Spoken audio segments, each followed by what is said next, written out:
अभी अभी यहाँ पे लग रहा था कि एक आसमानी आफत जो है ना हमारे किसी एक टीम मेंबर के घर पे सर पे गिरने वाली है। क्रेन बचत हो गई भाई। लेकिन अस्सलाम वालेकुम एंड वेलकम। आई होप कि आपके दिन की ज़बरदस्त शुरुआत हो और जिस तरह हमारे टीम मेंबर ने अभी डॉज किया आप भी मुश्किलों को परेशानियों को इसी तरह डॉज करें। लेकिन ऐसा मुमकिन महंगाई के हवाले से होता नज़र नहीं आ रहा। लेकिन अच्छी बात यह है कि इसका इदराक हाईएस्ट ऑफिस में यानी प्राइम मिनिस्टर ऑफिस में हुआ है। और कल वज़ीर आज़म शहबाज शरीफ ने कहा कि किफ़ायत शारी के कुछ उसूलों को अपनाते हुए और बचत के हवाले से अब हुकूमती अखराजात को कम किया जाएगा। याद रखिए कि ये तारीख़ की सबसे बड़ी कैबिनेट है जिसके हवाले से यकीनन उनके पास मरात मौजूद है। ये बात भी सच है कि इनकी कोई ऑनरेरियम मुकर्रर नहीं है, कोई तनख्वाहदार नहीं है। लेकिन बहरहाल फिर भी गाड़ी, पेट्रोल, 100 तरह की और चीज़ें तो होती ही हैं। लेकिन अब ये किफ़ायत शारी के क्या मॉड्यूल्स अपनाए जा रहे हैं और वज़ीर आज़म साहब ने क्या कहा, आइए आपको सुनवाते हैं। तमाम वज़रा, तमाम मुशीर, वज़राए मुमलिकत और मावरीन खुसूसी ने रज़ा कराना तौर पर तनख्वाहें और मरात न लेने का फैसला किया। वज़रा गैस, बिजली, पानी और टेलीफोन के बिल अपनी ज़ाती जेब से अदा करेंगे। काबीना अरकान के इस वक्त ज़ेर इस्तेमाल तमाम लग्जरी गाड़ियाँ वापस ली जा रही हैं और उनको हम नीलाम करेंगे। वज़रा को सिक्योरिटी की सिर्फ एक गाड़ी दी जाएगी। वफाकी वज़रा अंदरून बैरून मुल्क इकॉनमी क्लास में सफर करेंगे। बैरून मुल्क दौरों के दौरान काबीना के अरकान 5 स्टार होटल में क़याम नहीं करेंगे। जून 2024 तक हर तरह की नई गाड़ियों की खरीदारी पर मुकम्मल पाबंदी होगी। वफाकी हुकूमत की वजारतों और डिवीजन में उन सीनियर अफसरान से सरकारी गाड़ियाँ वापस ली जाएंगी। काबीना का कोई रुकन, अवामी नुमाइंदा या सरकारी अफसर लग्जरी गाड़ी इस्तेमाल नहीं करेगा। सफर, क़याम तआम के अखराजात में कमी के लिए टेली कॉन्फ्रेंसिंग को फरोग दिया जाएगा। बिजली की और गैस की बचत के लिए गर्मियों में दफातर खोलने का वक्त सुबह 7:30 बजे रखने की तजवीज को मंजूर किया गया। खाने के मौके पर तमाम हुकूमती तकारीब में सिंगल डिश की पाबंदी इख्तियार की जा रही है। ये इकदाम वक्त की अहम तरीन जरूरत है। इसमें जितनी हम काविश करेंगे वो कम होगी। देर आए दुरुस्त आए। ये तकरीबन 10 माह का अरसा गुजर गया है। उसके बाद काबीना ने ये फैसले करने का फ़ैसला किया है कि जी अब किफ़ायत शारी अपनाई जाएगी। सवाल ये पैदा होता है कि इससे एग्जैक्टली हम कितने पैसे बचाने लगे हैं। ऐसा तो नहीं कि वी आर पाउंड कि इसको कहना चाहिए कि पाउंड वाइज ना हो हम, बल्कि पेनी वाइज होने की कोशिश कर रहे हों। ये बिल्कुल एक टेल एंड है। इस पर जी कप्तान साहब का रिएक्शन भी आया, उन्होंने इसके ऊपर क्या कहा, आइए वो आपको सुनवाते हैं। आज शहबाज शरीफ कौम को कह रहा है कि मजीद और महंगाई के लिए कौम तैयार हो जाए।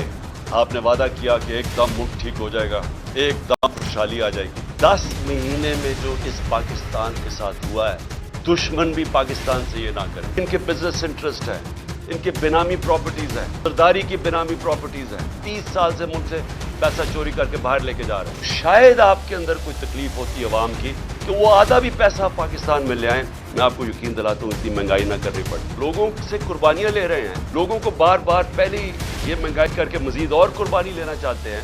कोई अपनी भी कुर्बानी दे रहे हैं। जमीनें हम वो बेच देंगे। इससे लोगों को पागल ना बनाएं। अगर कुछ करना चाहते हैं, जो चोरी का पैसा बाहर रखा वो वापस लेके आए।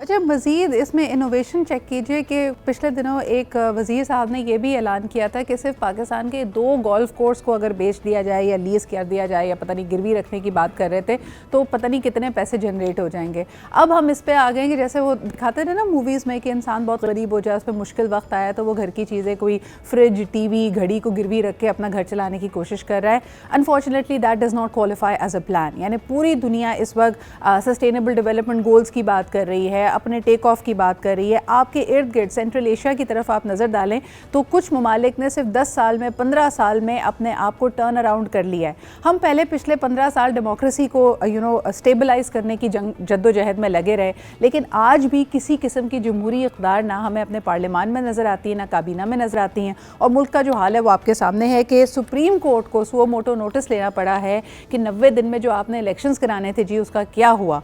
इलेक्शन कमीशन ऑफ पाकिस्तान का कहना है जी हम तो हर वक्त तैयार हैं, लेकिन फिर बहुत सारी और मुश्किलात का उन्होंने अपना एक तरह से अहाता पेश किया।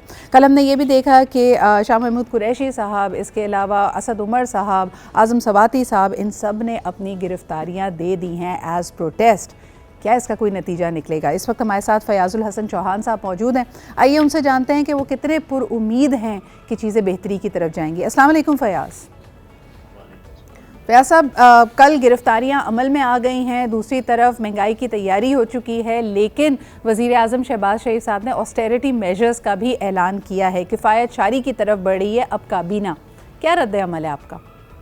बिस्मिल्लाहिर्रहमानिर्रहीम।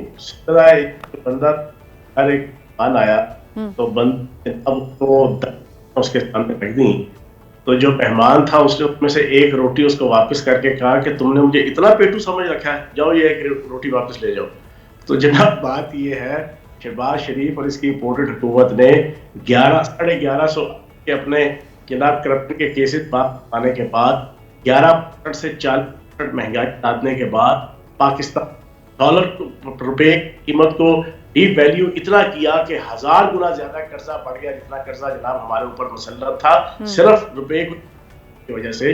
पाकिस्तान की सालमियत का, मईशत का बेड़ा गर्क करने के बाद कि उस मेरे कत्ल के बाद जहाँ से तोबा हाय उस जोदे पशेमा का पशेमा होना, और फिर जनाब बिल्कुल बात है कि 900 चूहे खा के बिल्ली हज को चली। तो मैं इस ऑस्टेरिटी की जो कल ऐलानात हैं और इसकी फायसवारी के उसके ऊपर सिंपल यही तबसरा करूंगा, इससे ज्यादा और नहीं। अच्छा, आपने हज का जिक्र किया तो इस दफ़ा पाकिस्तान के जो शहरी हैं वो सबसे महंगा तरीन हज करेंगे पाकिस्तान की तारीख का। कहा जा रहा है कि हुकूमती जो हज पैकेज अनाउंस होगा वो भी तकरीबन 12 से 15 लाख होगा। फयाज, इस पर कोई रद्द अमल देना चाहेंगे? इस पे तो मैं यही कहूंगा, जो उधर जाके शैतान को जो है ना किंकरियां मारनी हो, इधर हुक्मरानों को किंकरियां मार ले, जो इस पाकिस्तान की आवाम के लिए शैतान अजीम बने हुए हैं, जिंदगियां जहन्नुम कर दी हैं। नबी पाक सल्लल्लाहु अलैहि वसल्लम का फरमान है, गुर्बत से पनाह मांगो क्योंकि गुर्बत कुफर की तरफ ले जाती है। इन्होंने तो 22 करोड़ पाकिस्तानियों को गरीब करके काफिर कर दिया है। इनको मारो किंकरियां, इनके ऊपर जनाब फयाज साहब, लेकिन ये देखिए, ये आपके जज्बात हैं, अब हम उसकी कदर करते हैं, लेकिन मुझे ये बताएं, और आपका मौक़िफ़ भी सामने आ गया, इस वक्त पाकिस्तान तहरीक इंसाफ जो बहरहाल पाकिस्तानी अवाम में मकबूल जमात है, उसके पास क्या स्ट्रैटेजी रह गई है? कल कोई एक, आप जिस प्रोग्राम में थे वहाँ पे मैं एक और तजियाकार को सुन रही थी, उन्होंने कहा कि जी जैसे आपने ख़ुद कहा है, मुफलिसी का, मुश्किलात का ये हाल है कि जो आपके हामी भी हैं, जो आपके मद्दाह भी हैं, अगर आप वॉलंटरी अरेस्ट उनसे मांगेंगे तो वो दिन रात बेचारा दिहाड़ी लगा कर अपने घर वालों का पेट पाल रहा है, वो तो अफोर्ड ही नहीं कर सकता जेल में जाने का। अभी तक कुछ उन साहब के मुताबिक, उन तजियाकार के मुताबिक 80 से 90 वॉलंटरी गिरफ्तारियां अमल में आई हैं। तो किस तरह मामलात आगे बढ़ेंगे? प्रेशर बिल्ड कर पा रहे हैं आप लोग? मैं आपको एक चीज बताऊं, मैंने अपनी लिस्ट बनाई, जो मरकज ने कहा जी आप अपनी लिस्ट भेजें, मैंने एक बंदा प्रॉपर डिस्कस करके कि जिसके घर के हालात खराब हैं, जिसकी कोई फैमिली के इश्यूज हैं, जिसके कोई खानगी इश्यूज हैं, जिसके कोई इश्यूज हैं, जिसका कारोबार नहीं चल रहा, जिसकी जॉब है, मैंने सारों का नाम एग्जेम्प्ट किया। सही। मैंने अपने नाम के साथ सिर्फ उन लोगों को शामिल किया कि जो असुदा हाल है, जिनके कोई प्रॉब्लम्स नहीं है। जनाब हम इन सारी चीजों को देखें, लेकिन लोग लाखों की तादाद में वो आना चाहते हैं, वो इस इम्पोर्टेड हुकूमत, इन करप्ट, नाअहल, नकम्मे, नखट्टू, नामुराद और नालायक हुक्मरानों के खिलाफ एहतजाज करना चाहते हैं, क्योंकि जिंदगियां अजाब हो गई हैं। पहले तो सिर्फ गरीब और लोअर मिडिल क्लास पिसती थी, अब गरीब, lower middle class, upper middle class, rich class का भी बेड़ा गर्क हो गया पिछले 10 महीनों में। ना कुछ चल रहे हैं, ना बच्चों की फीसें अदा हो रही हैं, ना कोई यूटिलिटी बिल्स अदा हो रहे हैं। ये वाले प्रॉब्लम से अलावा आप देखें, जो आपका सरमायादार है, जो आपका सनतकार है, अगर वो इतना मायूस हो जाए कि औने पौने दामों अपना बिजनेस बेच कर वो पाकिस्तान से बाहर जाना चाहे, टू कट देयर लॉसेस, यानी उनको ये यकीन हो जाए कि भाई यहाँ पे अब कुछ बेहतर नहीं हो सकता, जो जमा पूंजी है उसको लेकर बाहर जाया जाए, उस पर हद ये है, सितम ज़रीफ़ी ये है कि कल नया ऐलान किया उन्होंने कि जो लोग दुबई जाना चाहते हैं या जो कनाडा या यूरोप जा रहे हैं, तो यानी टिकट की मद में नया फेडरल एक्साइज टैक्स उनके ऊपर आयद कर दिया गया है कि 2.5 लाख रुपए या 75,000 रुपए उनसे मजीद लिए जाएंगे। दैट्स द वे आप अपनी वेल्थ क्रिएशन को, यानी जो लोग आपके मुल्क के लिए सरमाया इकट्ठा कर सकते हैं, यहाँ पे सरमाए को मल्टीप्लाई कर सकते हैं, आप उनको इस बात की सज़ा दे रहे हैं। मुझे ये बताइए कि सुओ मोटो नोटिस लिया है सुप्रीम कोर्ट ने, कितना खुशाइन है ये कदम और इसके बाद अब क्या होने वाला है? अच्छा, अभी तो ये मुझे लगता है कि टैक्स लगाएंगे कि जो शादियों पे ढोल बजाने वाले हैं उनकी वेलों पे टैक्स होगा। आप ये बात कह रहे हैं फयाज, कब्रों पे टैक्स लग चुका है, बाय द वे लग चुका है। अब घरों के अंदर भी जो है ना, जितनी दफा कोई वॉशरूम जाएगा उसके ऊपर भी टैक्स लगेगा।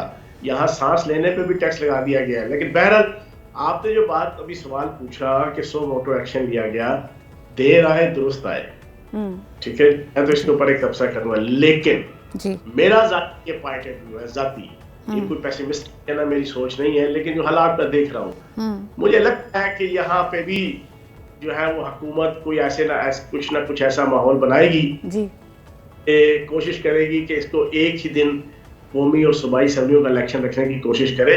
लेकिन मेरी जनाब सुप्रीम कोर्ट से गुजारिश है, पीटीआई के कारकुन, तर्जमान और एक पाकिस्तानी होने के नाते से, कि आइन की पासदारी की जाए। आइन के अंदर कैटेगोरिकली लिखा है कि 90 दिन के अंदर असम्बली डिसॉल्व और वक्त से पहले होती है तो उसका इलेक्शन होना चाहिए। तो उम्मीद है कि सुप्रीम कोर्ट दादरसी करेगी। अगर खुदा न खास्ता उन्होंने भी जनाब नजरिया ज़रूरत को जिंदा रखा तो फिर पता ही मालिक है इतना। फयाज़ मुझे बताइए कि कल के इसके बाद एक रद्द अमल जो सुप्रीम कोर्ट ने सो मोटो नोटिस लिया है, हमने स्टेटमेंट ली और हमारे पास मौजूद है वज़ीर दाखिला जनाब राना सनाउल्लाह साहब का। इस पर क्या रद्द अमल आया, पहले हम ज़रा व्यूअर्स को दिखाते हैं, उसके बाद मैं आपसे बात करूँगी इस पर। लेट्स टेक अ लुक जी, क्या कहते हैं राना सनाउल्लाह साहब जब सो मोटो नोटिस लिया गया इलेक्शन की तारीख को लेकर। अच्छा जी, हमारे पास वो इस वक्त तैयार नहीं है, टाइमलाइन पे मौजूद नहीं है, वापस आते हैं इसकी तरफ। उन्होंने कहा है कि जी न्यूज़ कॉन्फ्रेंस में कहा हम इलेक्शन के लिए तैयार हैं, हमने मुहिम भी शुरू कर दी है। शायद हमारे पास तैयार है जी, let's take a look at that. Supreme court ने सो मोटो नोटिस लिया है और हमें बड़ी खुशी है कि उन्होंने चीफ जस्टिस साहब ने एक बड़ा बेंच जो है वो तश्कील दिया है। उसमें अभी मेंबर्स के नामों का तो मालूम नहीं है, लेकिन हमारी रिजर्वेशन जो हैं वो कल से हमने वाज़ी की हुई हैं कि जिनके मुतल्लक हमारी रिजर्वेशंस हैं। तो हमें उम्मीद है कि ये सारी चीज़ों को जो है वो सुप्रीम कोर्ट देखेगी। हमने इलेक्शन कैंपेन शुरू कर रखी है। हमारी एक राय है कि इलेक्शन फ्री और फेयर होने के लिए केयर टेकर सेटअप होना चाहिए। केयर टेकर सेटअप के बगैर फ्री और फेयर इलेक्शन या तो हो नहीं सकते या फ्री और फेयर होते नज़र नहीं आ सकते। इसीलिए लेजिस्लेटर्स ने, पार्लियामेंट ने जो है वो केयर टेकर का जो है वो जनरल इलेक्शन के लिए जो है वो कॉन्सेप्ट रखा था। गुमराह इंसान जो है वो उसको सबोताज करना चाहता है कि ये 2 असम्बलियों का इलेक्शन हो, there is no caretaker setup, उसके बाद जनरल इलेक्शन हो गए, there is no caretaker setup. उसका नतीजा क्या होगा? इस इलेक्शन को कोई तस्लीम ही नहीं करेगा। वेरी इंटरेस्टिंग, यानी ऐसा लग रहा था कि जब इक़्तिदार संभाला है पीडीएम ने तो शायद कोई इरादा ही नहीं था। अभी कहा जी दिल्ली दूरस्थ देखा जाएगी, जबकि जब बात होगी ना इस वक्त मरदमशुमारी के हवाले से ना हल्का बंदियों, और अब एक आईनी शिक को लेकर आ गए हैं कि जी केयर टेकर सेटअप होना चाहिए। फयाज़ आपका क्या रिस्पॉन्स है केयर टेकर सेटअप के हवाले से? देखें, आइन के अंदर हर चीज बड़ी क्लियर लिखी है। सबसे पहले तो पिछले कई दिनों से ये नून लीग के जितने तर्जमान हैं, कनीज़े खास से लेके मुश्तुंगड़ा जनाता तारड़ और फिर ये वज़ीर दाखिला और कल फिर शहबाज शरीफ, इन्होंने जिस अंदाज से अदलिया के खिलाफ हर्जा सराई शुरू की हुई है पिछले के, वो अता तारड़ ने हद मुका दी जनाब कल प्रेस कॉन्फ्रेंस और फिर 2-3 दिन पहले करके। फिर इसने जनाब बाकायदा नाम लेके मुज़ाहिर नकवी साहब और एजाजुल एहसन साहब का। अब मैं समझता हूँ कि 1998 में इन्होंने फिजिकली हमला किया था सुप्रीम कोर्ट पे, 2019 में इन्होंने नैब ऑफिस लाहौर पे, बेगम सफदर जब आई थी जनाब पेशी पे तो उमरा से बाकायदा गाड़ियों में बड़े बड़े रोड़े, डंडे और जनाब लेकर आए थे और फिर फायरिंग की थी और तोड़ फोड़ की थी नैब ऑफिस लाहौर की। आज इन्होंने दोबारा याद ताज़ा कर रहे हैं अपने इन टुकड़ों के जरिए से जनाब डायरेक्ट जनाब जजेस को जो है वो कंट्रोवर्शियल बना के इसकी जितनी मजम्मत की जाए कम है। और मैं अदालत से मुतालबा करूंगा कि इसका नोटिस लेते हुए इनके खिलाफ तौहीन अदालत का जनाब केसेस स्टार्ट किए जाए। सर इसका नोटिस क्यों नहीं लिया जा रहा? खान साहब पे इसी किस्म का इल्ज़ाम लगा था कि उनको एक जज की तौहीन करने पे और इसके अलावा मुख्तलिफ और जो सिविल सर्वेंट्स हैं, ब्यूरोक्रेट्स हैं, उनके हवाले से पब्लिक ऑफिसर्स के लिए काफ़ी हमने देखा कि उस पर ले दे हुई। इन बयानात का नोटिस नहीं लिया जा रहा आपके ख्याल में? तौहीन बिला वजह भुट्टो करो तो जनाब शेख रशीद अंदर, तौहीन इलेक्शन कमीशन करो तो फवाद चौधरी अंदर, तौहीन आसिफ जरदारी करो तो फलां अंदर। किसी की भी तौहीन हो जाए तो जनाब पीटीआई के कारकुनान के ऊपर और सहाफ़ियों के ऊपर पर्चे। तो ये जो माँ के लाडले सारा दिन बैठ के जनाब वो जजेस को और अदलिया को धमकियां देते हैं और पिछले 1 हफ्ते की इनकी प्रेस कॉन्फ्रेंस बिल्कुल क्लियर है। जब आप नाम लेकर विक्टिमाइज करते हैं और फिर ये बेगम सफदर इसको तो शुक्रगुजार होना चाहिए इस अदलिये का कि जिन्होंने इसको उस जुर्म में से कि जिस पे इसकी सजा हुई थी इसको जनाब बाहर निकाला हुआ। अब ये आंखें निकालती है, ठीक है ना जी। वो कहते हैं ना कि दो भी तो चौकियां भी। ये इस बेगम सफदर को और इसकी शह के ऊपर ये नून लीग के सारे तर्जमान अदलिया के खिलाफ इस वक्त मैदान जंग उन्होंने खड़ा किया हुआ है। लेकिन मैं समझता हूँ कि अदलिया जब तक नोटिस लेकर इनको कुर्सी में नहीं लेकर आएगी उस वक्त तक ये बात नहीं आएगी। सर बहुत बहुत शुक्रिया फयाज साहब। ये वाकई एक अचंभे की बात है और सारे पाकिस्तानी यही सोच रहे हैं कि जिस किस्म मुअज़्ज़ज़ अदालतों का, जज साहिबान का और हमारे मुल्क की मुख्तलिफ़ इदारों की तौहीन हो रही है, बेशक वो कोई भी करे, यानी इससे कतई नज़र हो जाना चाहिए कि if this is the ruling party और द अपोजिशन, इस पर नोटिस होना चाहिए। जब तक हम अपने इदारों की पासदारी और उसकी जो कदर है उसको ख़ुद मेनटेन नहीं करेंगे तो पड़ोसी ममालिक से थोड़ी लोगों ने आना है और उसको एक्सेप्ट करना है। बहुत बहुत शुक्रिया हमारे साथ मौजूद होने के लिए। देखना ये है कि अब मुअज़्ज़ज़ अदालत उज़्मा इसका जो नोटिस ले चुकी है तो क्या वाकई 9 अप्रैल को इलेक्शंस होंगे KPK और पंजाब में। Will find out.